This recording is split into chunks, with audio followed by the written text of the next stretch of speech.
నమస్తే, పిఆర్9 మీడియాకు స్వాగతం. విద్యను నేర్పే గురువే మెకానిక్గా మారారు. ఇది ఎక్కడో కాదు, తెలంగాణ రాష్ట్రంలోని ఖమ్మం జిల్లా మధిర నియోజకవర్గంలోనే. కరోనా వైరస్ దెబ్బకు ప్రపంచ ఆర్థిక వ్యవస్థ కుదేలైపోయింది. లాక్డౌన్ పేరుతో ఎంతోమంది ఉద్యోగులు, వలస వెళ్లిన వారు ఇంటిబాట పట్టారు. ఈ క్రమంలో ఎంతోమంది విద్యావంతులు, ముఖ్యంగా ఉపాధ్యాయులు కూలి పనికి వెళ్లాల్సిన పరిస్థితులు నెలకొన్నాయి. ఇందులో భాగంగానే మధిర నియోజకవర్గానికి చెందిన వాంకుడోత్ రవీందర్ ఉన్నత చదువులు చదివి ఉపాధ్యాయ వృత్తికి ఆటంకం కలగడంతో సొంత ఊర్లోనే మెకానిక్గా మారారు. పేద కుటుంబానికి చెందిన రవీందర్ 2008లో బీటెక్ పూర్తి చేశారు. పై చదువులకు తన ఆర్థిక స్తోమత చాలకపోవడంతో సొంత ఊర్లోనే ప్రైవేట్ కళాశాలలో ఫ్యాకల్టీగా పనిచేస్తూ 2011లో ఎంటెక్ పూర్తి చేశారు. ఆ తరువాత కొత్తగూడెం, పాల్వంచ, ఖమ్మం ప్రాంతాల్లో ప్రొఫెసర్గా పనిచేసి డిజైనింగ్ కోర్సు నేర్చుకునేందుకు హైదరాబాద్ వెళ్ళి అక్కడే ఓ ఇంజనీరింగ్ కళాశాలలో ఉద్యోగంలో చేరారు.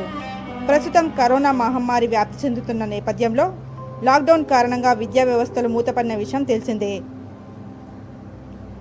దీంతో రవీందర్ కుటుంబ పోషణ భారం కావడంతో తన కష్టాన్నే నమ్ముకొని సొంత ఊళ్ళోని తను పాఠాలు నేర్పిన విద్యార్థికి చెందిన మెకానిక్ షెడ్లోనే పని నేర్చుకోవడానికి చేరారు. రవీందర్ కోసం పిఆర్9 మీడియా స్పెషల్ స్టోరీ. మెరుపై సాగరా ఆ గెలుపే నీదిరా, నీ రేపటి లక్ష్యం మరువకు సోదరా. నిప్పులు చిందినా ఏ పిడుగులు ఆపినా వెనకడుగే వేయక ముందుకు సాగరా. నలుదిక్కులు నవ్వుతూ ఉన్నా నలుపెక్కని సూర్యుడు నువ్వై ఆ చుక్కల నేగిల దించే నీ శక్తిని యుక్తిగా చూపే నటరాజై నువ్వు రాజై నీ గెలుపే నీలో. రవీందర్ నేపథ్యం గురించి ఆయన మాటల్లోనే తెలుసుకుందాం. నా పేరు వాంకుడోత్ రవీందర్.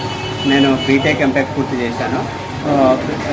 బీటెక్ కంప్లీట్ అయిన తర్వాత నేను ఇంజనీరింగ్ కాలేజీలో అధ్యాపకుడుగా చేస్తూ నేను ఎంటెక్ పూర్తి చేశాను. సో ఎంటెక్ తర్వాత ఖమ్మం జిల్లాలో పాల్వంచ, కొత్తగూడెం, తర్వాత హైదరాబాద్లో నేను అసిస్టెంట్ ప్రొఫెసర్ కాలేజీలో వర్క్ చేస్తూ ఉన్నాను. ఈ లాక్డౌన్ కారణంగా సో ఉద్యోగరీత్యా సరిగ్గా కాలేజీలో జీతాలు ఇవ్వలేని పరిస్థితులు ఉన్నాయి. ఈ లాక్డౌన్ అవ్వడం వల్ల ఉద్యోగాన్ని కోల్పోవడం జరిగింది. సో దాని తర్వాత వేరే జాబులు ప్రయత్నం చేసినా కూడా నాకు ఎక్కడ కూడా ఏంటంటే బీటెక్ ఎంటెక్ కాబట్టి ఎక్కడ కూడా పని తీసుకోవట్లేదు. కాలేజీలలో కూడా ఎక్కడ కూడా రిక్రూట్మెంట్ అవకాశాలు లేవు. సో దాని ద్వారా నేను నా సొంతూరైన మధిర వచ్చేసి నేను ఏదో ఒక పని చేసుకోవాలని ఉద్దేశంతో నేను ఇక్కడ మెకానిక్గా జాయిన్ అవ్వడం జరిగింది. సో నేనే కాదు, నాలాంటి అధ్యాపకులు చాలామంది ఉద్యోగాలు లేక వేరే వృత్తులలో సో ఏదో ఒక పని చేసుకుంటూ ఉన్నారు. సో మాలాంటి వాళ్ళని ప్రభుత్వం గుర్తించి కొద్దిగా ఆదుకోవాలని చెప్పేసి కోరుకుంటున్నాను. ఈ ఇన్స్పిరేషనల్ వీడియో కనుక మీకు నచ్చినట్లయితే లైక్ చేసి షేర్ చేస్తారు కదూ.